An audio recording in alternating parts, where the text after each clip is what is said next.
YouTube does not push my videos or pretty much anybody's. Even if you're subscribed and hit the bell notification, you actually have to go to my channel manually yourself to find the videos and watch them.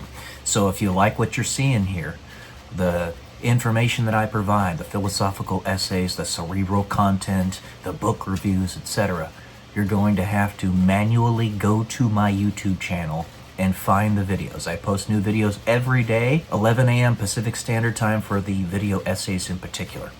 I haven't done this in a long time. I never actually finished reading out my story, so I'm going to do it right now. This should be part 8 in the series. I'm going to continue from the paragraph that I left off on, just to kind of be a little bit of a refresher for y'all.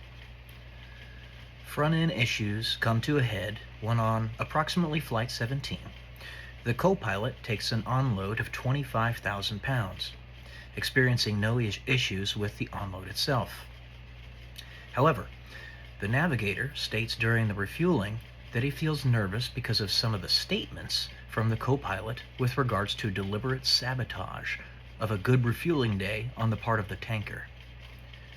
After the co-pilot's onload, the aircraft commander takes the rest of the fuel.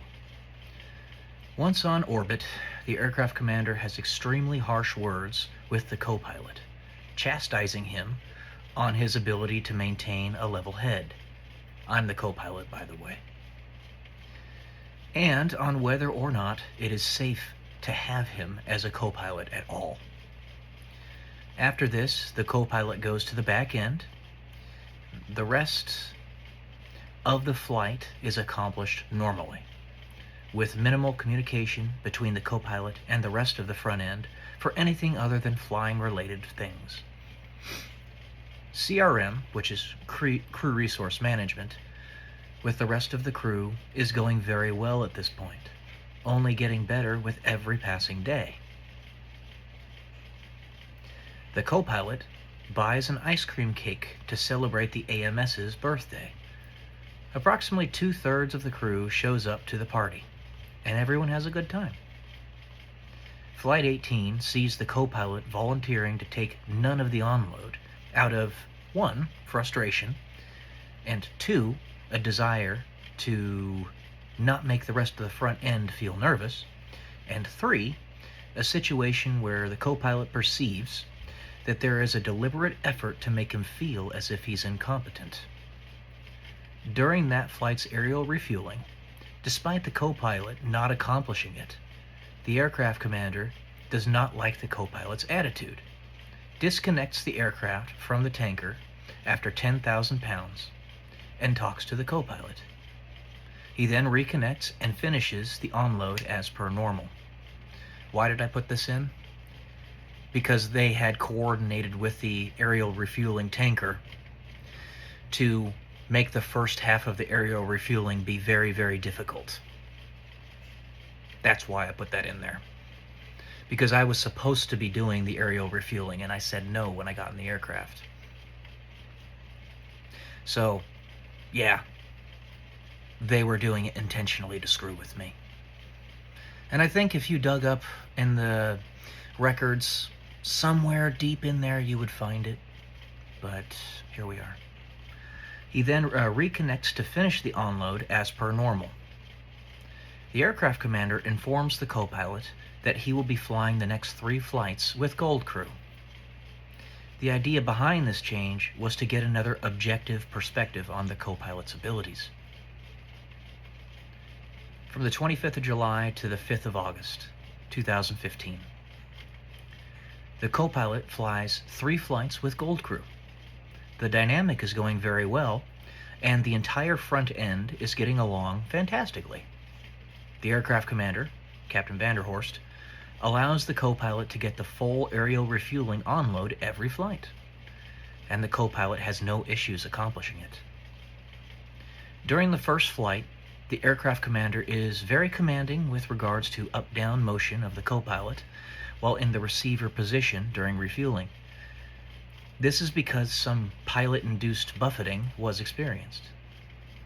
The aircraft commander puts his hands on the controls during the last 3,000 pounds of the onload, just to show the co-pilot that the up-down oscillations were entirely pilot-induced, that the co-pilot needed to relax in the vertical axis in order to stabilize the aircraft. The co-pilot took this input, never disconnected, and completed the onload with little to no issue otherwise. During debrief, the next morning, the navigator, Lieutenant Timothy Millard, one of my good friends, co-pilot and aircraft commander, went to the CC, so that's the dining facility, to discuss the flight.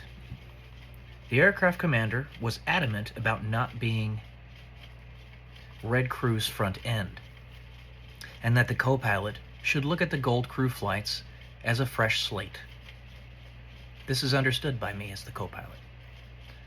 Also of note, the aircraft commander of Gold Crew made a concerted effort to help the co-pilot accomplish a good chunk of his unsigned workbook items, and had a very in-depth knowledge of the topics at hand.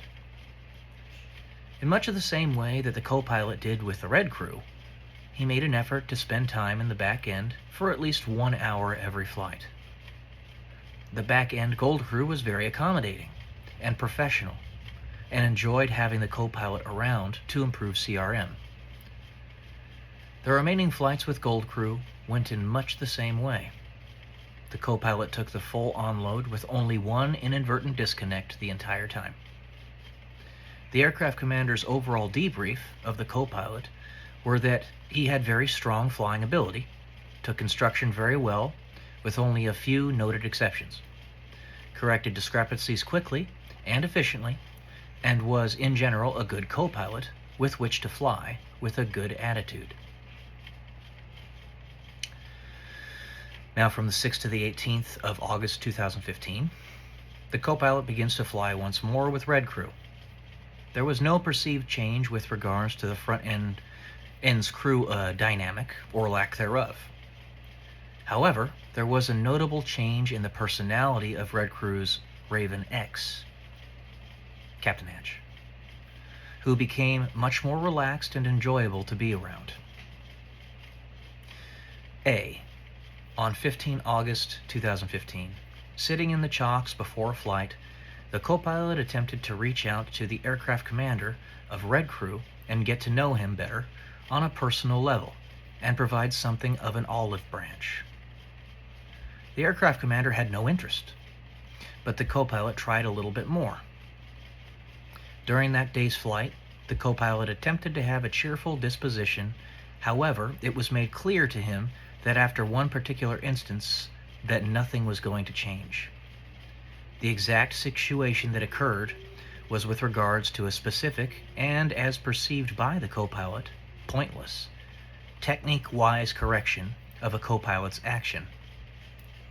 In frustration, the co-pilot put his face in his hands and threw in the towel at that point. This is factual based upon the co-pilot's perceived and the actions he took. On 17 August 2015, the co-pilot is fed up with the front-end crew, which is continuing their previous antics, for lack of a better word. While in orbit, the aircraft commander starts talking to the co-pilot, asking him what is wrong. What is going through the co-pilot's mind at this point is that the aircraft commander must completely lack social tact if he truly didn't know, which adds fuel to the fire for the co-pilot's next comment. The co-pilot is very clear that he no longer wants to fly with Red Crew, their front end, stating simply, "Let's get the deployment done." The aircraft commander then begins to chastise the co-pilot further, telling the co-pilot that he is to make him into a good co-pilot and that he is not a good co-pilot. At this point, the co-pilot interjects and states, "I'm an aircraft commander in training." The aircraft commander then tells the co-pilot to go to the back end of the jet, to not get on headsets, not to talk to anyone, and to monitor interphone. Basically, he put me in timeout. The co-pilot does as he is told, And after 3 hours, the aircraft commander calls the co-pilot back to the front end, talks to him briefly, and then gets up to use the lavatory, the toilet. Co-pilot's analysis. In general, this was a difficult situation where I felt I was put into a position where there was essentially no way for me to win. No matter how hard I tried, I could not please the front end of the crew, or the red crew, that is. I feel I was treated as if I was a child, an individual who had no idea how to fly in any way, shape, or form. Being surrounded by certain circumstances where I felt I was being held to an unreasonable standard, it was made apparent when I saw the actions of other aircraft in country and elsewhere. The general colloquial demeanor of the ATC controllers and more made this presumption even clearer. There were several instances where the aircraft commander would cut me off mid-sentence during a radio call in the jet because I was not saying the call exactly to his liking, or it was quote-unquote unprofessional. And then immediately afterward, another jet would come up on the radio and do the exact same thing I was doing, or perhaps be even more colloquial. It came down to things as simple as not saying thanks to the controller when they would hand the aircraft off to another agency, despite the fact that the controllers themselves would say thanks or you're welcome. Things that were of no consequence